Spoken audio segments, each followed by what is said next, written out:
ప్రతిరోజు సూర్యోదయం అవుతూనే ఉంటుంది కదా, అలాగే మనకు కూడా ప్రతిరోజు జ్ఞానోదయం అవుతూనే ఉండాలి. ఎప్పటిదాకా సూర్యోదయం అవుతూ ఉందండి అని అంటే ఇంక సూర్యుడు ఈ రోజుతో అయిపోయింది, ఇంక నేను రేపటి నుంచి సూర్యోదయం అవ్వను అని ఎలా అనడో, ఈ సృష్టి ఉన్నంత వరకు ఎలాగైతే సూర్యోదయం ప్రతిరోజు జరుగుతుందో మనిషి బ్రతికున్నంత వరకు జ్ఞానోదయం జరుగుతూనే ఉండాలి.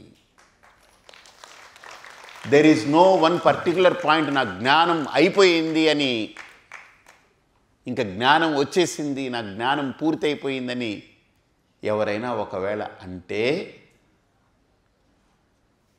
వాళ్ళకి 100 నమస్కారాలు ప్రదక్షిణాలు చేసి పెట్టచ్చు. మనం జ్ఞానం వచ్చేది కాదు, మన లోపల ఉన్నది. దాన్ని మనం తెలుసుకుంటూ తెలుసుకుంటూ తెలుసుకుంటూ తెలుసుకుంటూ ఎదగడమే సాధన.